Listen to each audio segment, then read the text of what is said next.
کسی ساتھی نے پوچھا ہے قربانی کیا ہے اور قربانی کیوں ضروری ہے؟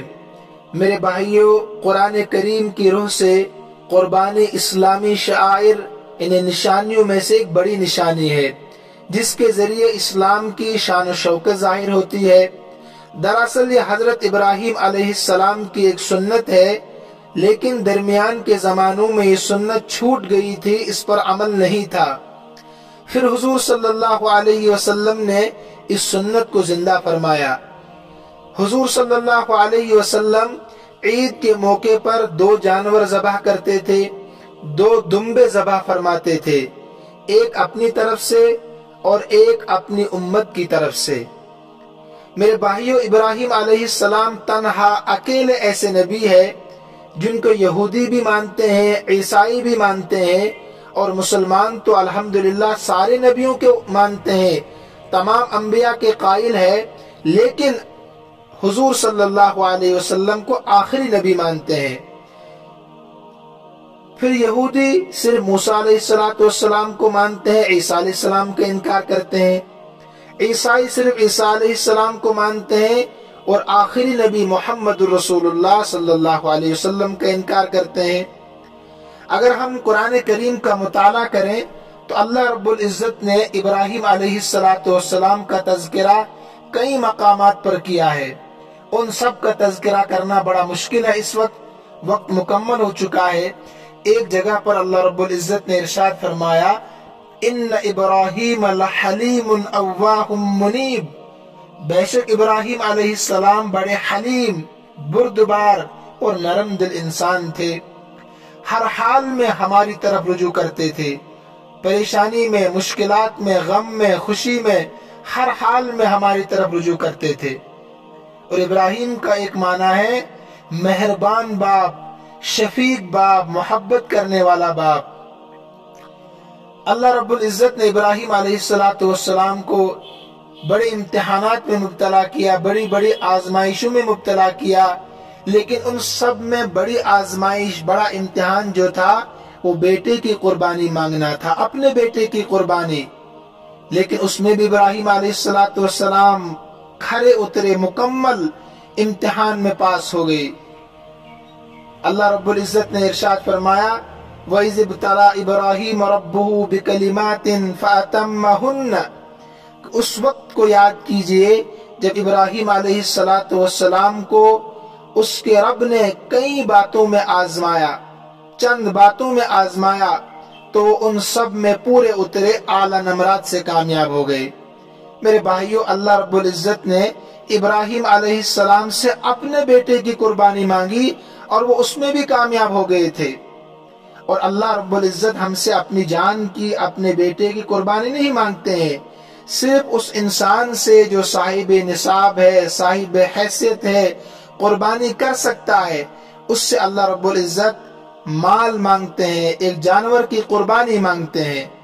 اللہ کے نبی صلی اللہ علیہ وسلم نے ارشاد فرمایا، من وجد ساعتا فلم یضحی فلا یقربن مصلانا، جو انسان قربانی کرنے کی استطاعت رکھتا ہے، طاقت رکھتا ہے، پھر بھی قربانی نہ کرے، فلا یقربن مصلانا، وہ ہمارے عیدگاہ کے قریب بھی نہ آئے۔ اب اگر کوئی عیدگاہ کے قریب جاتا ہے مثلا عید کی نماز پڑھنے کے لیے، تو وہ چور بن کر جاتا ہے، یعنی جو صاحب نصاب ہے، قربانی کر سکتا ہے، اس کے لیے حکم ہے کہ فلا یقربن مصلانا، ہمارے عیدگاہ کے قریب بھی نہ آئے۔ تو میرے بھائیوں، قربانی کا اہتمام کرنا چاہیے۔ قربانی کے تعلق سے احادیث میں بہت سارے فضائل بیان کیے گئے ہیں۔ حضرت ابن عمر رضی اللہ تعالی عنہ نے فرمایا کہ حضور صلی اللہ علیہ وسلم 10 سال مدینہ میں رہے، یعنی 10 سال مدینہ منورہ میں قیام فرمایا اور کبھی بھی قربانی کرنا نہیں چھوڑا، باوجود اس کے کہ گھر میں کئی مہینے تک چولہا نہیں جلتا تھا، اس کے باوجود بھی قربانی کرنا نہیں چھوڑا آپ صلی اللہ علیہ وسلم نے۔ اندازہ لگائیے آپ۔ اور حضرت زید بن ارقم رضی اللہ تعالی عنہ راوی ہے، فرماتے ہیں کہ حضور صلی اللہ علیہ وسلم سے صحابہ کرام نے پوچھا، یا رسول اللہ ما ہی الاضاحی، آپ ہمیں بتائیے کہ قربانی کیا ہے؟ ماہی الاضاحی؟ آپ صلی اللہ علیہ وسلم نے فرمایا سنت ابیکم ابراہیم علیہ السلام، یہ تمہارے دادا حضرت ابراہیم علیہ السلام کی ایک سنت ہے اور ان کا ایک طریقہ ہے۔ اور پھر صحابی نے عرض کیا یا رسول اللہ اگر ہم قربانی کریں گے تو ہمیں قربانی کے بدلے میں ملے گا کیا؟ کیا ملے گا قربانی کے بدلے میں؟ تو آپ صلی اللہ علیہ وسلم نے فرمایا کہ ہر بال کے بدلے، جانور کے ہر بال کے بدلے میں ایک نیکی ملے گی۔ صحابی نے عرض کیا کہ اون کے بدلے میں، بال جانوروں کے بال ہوتے ہیں، بکری ہے، بکرا ہے، ان کے یہاں بال ہوتے ہیں، بھیڑ ہے، دمبا ہے، ان کے یہاں اون ہوتی ہے جسم پر۔ تو صحابی نے عرض کیا اون کے بدلے میں؟ تو آپ صلی اللہ علیہ وسلم نے فرمایا ہر اون کے بدلے میں بھی ایک نیکی ملے گی۔ حالانکہ بتانا مقصود یہ ہے کہ جیسے تم ان کو شمار نہیں کر سکتے، بالوں کو، اون کو، لا تعد ولا تحصى، بے شمار نعمتیں ملیں گی۔ اور قرآن کریم میں ہے من جاء بالحسنۃ فلہ عشر امثالها، ایک نیکی جو لے کر آئے گا، ایک نیکی، اللہ 10 گنا اس کو بڑھا دیتے ہیں، 10 گنا بڑھا دیتے ہیں۔ سنن ابن ماجہ میں یہ روایت موجود ہے۔ اور حضرت عائشہ صدیقہ رضی اللہ تعالی عنہا نے فرمایا کہ حضور صلی اللہ علیہ وسلم نے ارشاد فرمایا 10 ذی الحجہ کی 10 تاریخ کو، ذی الحجہ کی 10 تاریخ کو قربانی کا خون بہانے سے افضل اللہ کے نزدیک کوئی عمل نہیں ہے۔ قیامت کے دن یہ جانور، قربان کیا ہوا جانور، اپنے سینگوں، اپنے بالوں اور اپنے کھروں کو لے کر آئے گا۔ قربانی کا خون زمین پر گرنے سے پہلے ہی اللہ کے یہاں شرف قبولیت حاصل کر لیتا ہے، انہیں قبول ہو جاتا ہے۔ لہذا تم خوش دلی سے قربانی کیا کرو۔ ترمذی شریف میں روایت موجود ہے۔ آپ یہاں اندازہ لگائیے کہ اللہ کے نبی صلی اللہ علیہ وسلم نے فرمایا کہ یہ جانور قیامت کے دن اپنے سینگ، بال اور کھروں کو لے کر آئے گا۔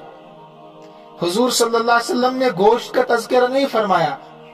دراصل بتانا مقصود یہ ہے کہ وہ اجزاء جانور کے جن کو ہم معمولی سمجھتے ہیں، جن کو پھینک دیتے ہیں معمولی سمجھ کر، بیکار سمجھ کر، جب ان اعضاء پر اتنا اجر قیامت کے دن ملے گا تو آپ سوچے کہ اس جانور کے اندر جو قیمتی چیزیں، اس کا دماغ ہے، گوشت ہے، ان سب پر اللہ کتنا اجر دیں گے۔